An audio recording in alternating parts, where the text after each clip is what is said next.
What happens when an entire generation, more connected than any before it, finally reaches a breaking point? Well, today we're diving into an official report that does a deep dive on a youth uprising that really shook Nepal to its foundations. It's a story of how digital anger can explode into real world revolution.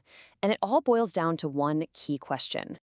Right. This is the big question the Commission's report really tries to get to the bottom of. And what it uncovers is a story about technology, yeah, but also about years of simmering resentment and a government that just did not understand the power of a generation that lives online.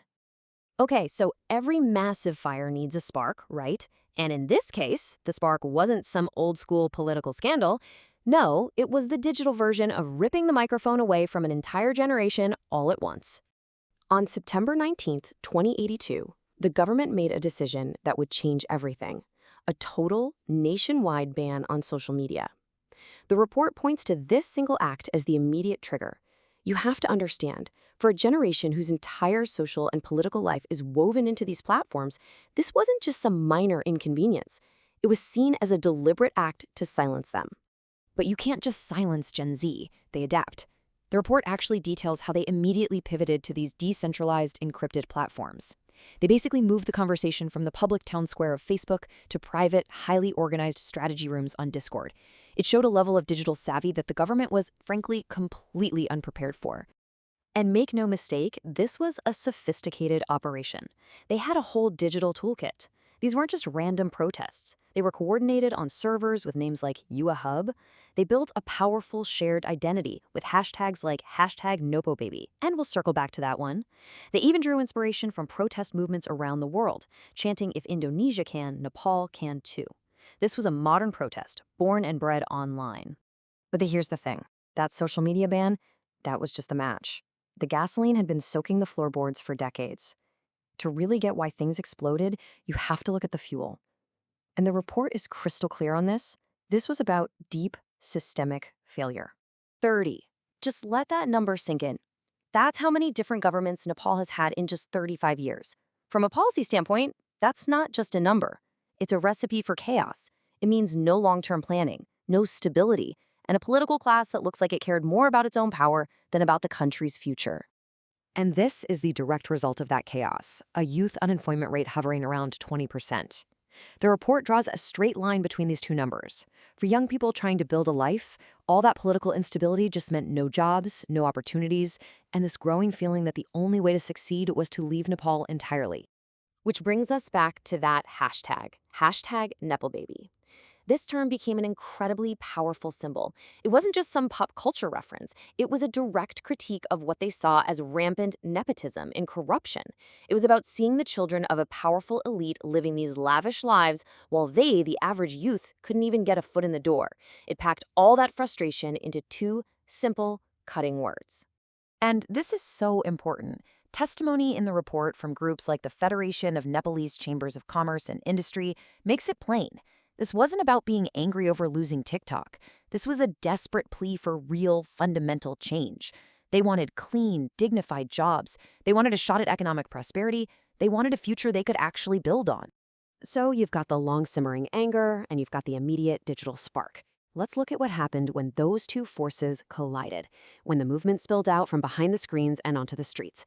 Because what happened next was catastrophic.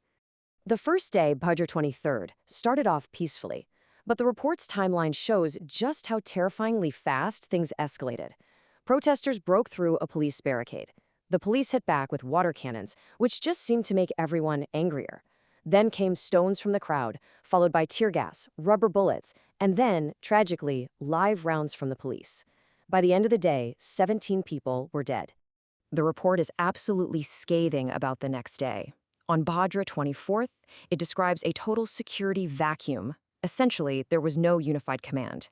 The different security forces were all doing their own thing.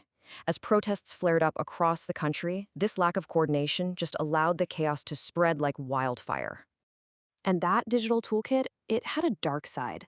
While platforms like Discord were being used for legitimate organizing, the rest of social media became a cesspool of misinformation. The report found that a jaw-dropping 34% of profiles on X talking about the protests were fake. These bots and fake accounts were pumping out rage-inducing content and false stories, making it nearly impossible for anyone to de-escalate the situation. The violence of those days left incredibly deep scars. The Commission's report then gets into the grim task of counting the cost: the human cost, the economic cost, and the political cost. And the numbers? They're just devastating. All told, 76 people lost their lives. That includes protesters, police officers, and ordinary civilians who were just caught in the middle of the chaos. More than 2,500 people were injured. This wasn't just a protest that got out of hand. This was a national tragedy. The economic toll was just as massive. The report puts the total property damage at 85 arba Nepalese rupees. That's about 640 million US dollars. We're talking about government buildings, private businesses, and homes destroyed in a wave of rioting and arson that swept the country.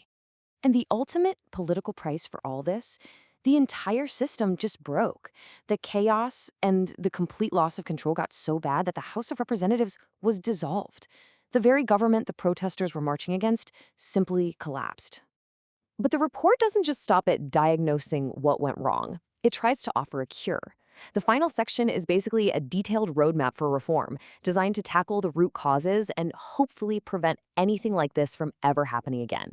First on the list is fixing the public service. The suggestions are bold, and they're aimed right at the heart of the youth's frustrations. Make government services digital first. Cashless, faceless, online, which makes bribery a lot harder. Get politics out of civil service jobs and make it about merit. And, pretty controversially, it even suggests abolishing partisan trade unions within the government to try and professionalize the whole system. Next, it goes after the elephant in the room: systemic corruption. The report suggests a three-part attack. 1. Force transparency on all big government deals, instead of hiding them behind so-called cabinet decisions. 2. Give the anti-corruption watchdogs real teeth by making sure they're independent and staffed by pros, not political buddies. And 3. Create a real social penalty for being corrupt through public campaigns to boycott and vote out dirty officials. And finally, maybe the most crucial part, the report lays out a plan to rebuild trust with young people. It's not just about money, like startup loans, though that's in there. It's about giving them a real seat at the table, creating an oversight panel that actually has youth members, for example. And it makes a key distinction. Build up your cyber intelligence, yes, but use it to spot real threats and disinformation, not to crush legitimate dissent. And that really brings us to the final haunting question that this whole report leaves us with. In a world where young people are digitally native, where ideas and movements can organize at the speed of a meme, is listening to them just a good idea? Or is it now an absolute necessity for any government that wants to survive? The report seems to suggest it's the latter.